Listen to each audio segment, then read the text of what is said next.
అధికారం మారినా అవినీతి అసాంఘిక కార్యకలాపాల స్వరూపం మారలేదు. అంతకుముందు వైఎస్ఆర్సీపీలో ఉంటూ 5 ఏళ్లు దోపిడీ అక్రమాలకు పాల్పడిన వారంతా ఇప్పుడు అధికార కూటమి గూటికి చేరి కొత్త తలనొప్పి తెచ్చిపెడుతున్నారు. పార్టీలో చేరేటప్పుడు వారి ట్రాక్ రికార్డును కనీసం పరిశీలించకపోవడం ఇప్పుడు కూటమి నేతలకు గుది బండగా మారింది. కండువాలు కప్పుకున్న ఈ కొత్త నేతలు బయట అరాచకాలు అత్యాచారాలకు పాల్పడుతూ వాటిని అధికార పార్టీకి ఆపాదించేలా వ్యవహరిస్తున్నారట.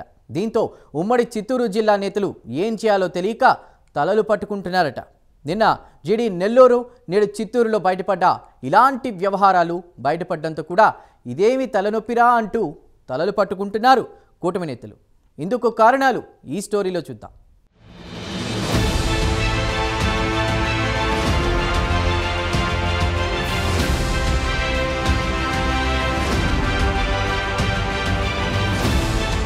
చిత్తూరు నగరంలో మైనర్ బాలికపై జరిగిన గ్యాంగ్ రేప్ కేసు ఇప్పుడు పూర్తి రాజకీయ రంగు పులుముకుంది. అత్యాచారానికి పాల్పడ్డ హేమంత్, మహేష్, లోకేష్ అనే యువకులలో ఇద్దరు ఓ బ్యాంకులో సేల్స్ ఆఫీసర్లుగా పనిచేస్తున్నారు. మరొకరు సంతపేటకు చెందిన యువకుడు. గత ఎన్నికల్లోనూ అంతకుముందు వీరు వైసీపీలో యాక్టివ్ కార్యకర్తలు.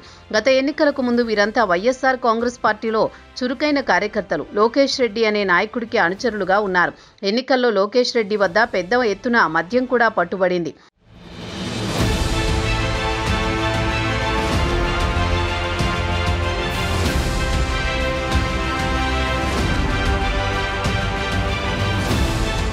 అయితే ఎన్నికల తర్వాత టీడీపీ అధికారంలోకి రావడంతో లోకేష్ రెడ్డి టీడీపీ గూటిలో చేరారు. తర్వాత పరిణామాలలో ఆ యువకులు కూడా వినాయక చవితి సందర్భంగా టీడీపీ ఎమ్మెల్యే వద్దకు వచ్చి పార్టీ కండువా కప్పుకున్నారు.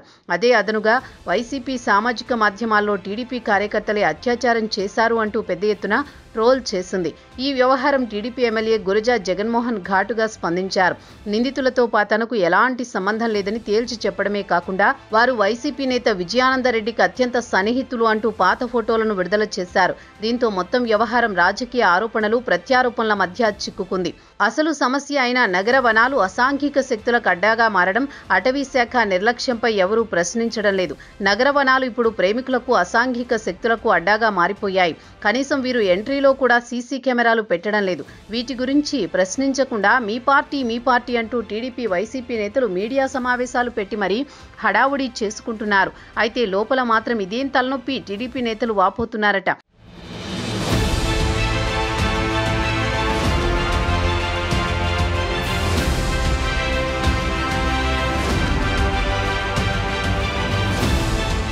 ఇకపోతే సమస్య చిత్తూరు నగరానికే పరిమితం కాలేదు. ఉమ్మడి చిత్తూరు జిల్లాలో ఎన్నికల తర్వాత జరిగిన చేరికలు పాత టీడీపీ క్యాడర్కు కంటి మీద కునుకు లేకుండా చేస్తున్నాయి. జీడీ నెల్లూరు నియోజకవర్గంలో పార్టీ కోసం కష్టపడిన వారిని పక్కన పెట్టి ఎన్నికల తర్వాత చేరిన హరీష్ యాదవ్తో పాటు ఇతరుల పెత్తనం నడుస్తోంది. వీరు యథేచ్ఛగా గ్రావెల్, గ్రానైట్, ఇసుక దందాకు పాల్పడుతున్నారు. ఇదేమిటని ప్రశ్నిస్తే టీడీపీ నేతలు ప్రజాప్రతినిధులే తమ మార్గదర్శకులు అని ఎదురు ప్రశ్నిస్తున్నారట. మరో నియోజకవర్గంలో వైఎస్ఆర్సీపీ ముఖ్యనేత వైఎస్ బావుమరిది రవీంద్రారెడ్డి అనుచరుడు పెత్తనం చేస్తుండగా పాత క్యాడర్ దూరమవుతోంది. సత్యవేడు నియోజకవర్గంలో తాజాగా ప్రోగ్రాం కన్వీనర్గా నియమితులైన నాయకుడు మొత్తం వైఎస్ఆర్సీపీలో తమ బంధుగణాన్ని టీడీపీలో చేర్చి వారికి దందాల పెత్తనం అప్పగించారట.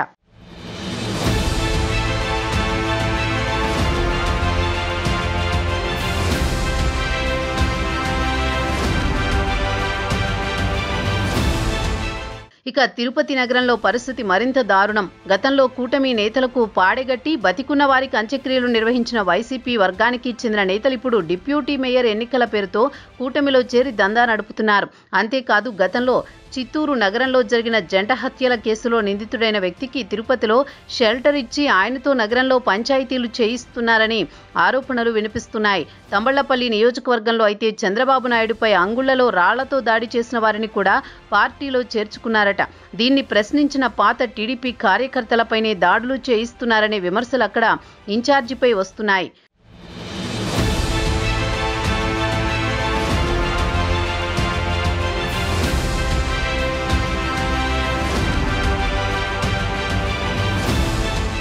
పుంగనూరు నియోజకవర్గంలో సైతం ఇదే పరిస్థితి నెలకొంది. ఉమ్మడి చిత్తూరు జిల్లా వ్యాప్తంగా ఎన్నికల అనంతరం జరిగిన చేరికలతో పాత నేతలు, క్యాడర్ తీవ్ర ఇబ్బంది పడుతున్నారట.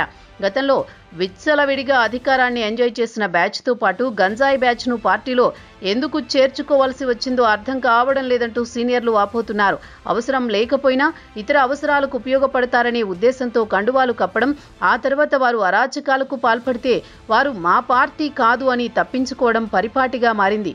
చేతులు కాలిన తర్వాత ఆకులు పట్టుకున్న చందంగా ఉన్న పరిస్థితిని చక్కదిద్దాలని తెలుగు తమ్ముళ్లు కోరుతున్నారు. అలాగే కనీసం కండువా కప్పేటప్పుడైనా వారి బ్యాక్గ్రౌండ్ చెక్ చేయించాలని సీనియర్లు డిమాండ్ చేస్తున్నారు. లేదంటే అధికార కూటమి ప్రతిష్ట మరింత దిగజారే ప్రమాదం ఉంది. అధికార కూటమి అధిష్టానం ఈ అంశాన్ని ఎంత త్వరగా సీరియస్గా తీసుకుంటే అంత మంచిది. ముఖ్యంగా స్థానిక నేతలకు, క్యాడర్కు ఇబ్బంది కలిగించే ఇలాంటి అసాంఘిక శక్తులను ఉపేక్షించడం పార్టీకి భారీ నష్టాన్ని చేకూర్చే ప్రమాదం ఉంది. మరి దీనిపై టీడీపీ అధిష్టానం ఎలాంటి నిర్ణయం తీసుకుంటుందో వేచి చూడాల్సిందే.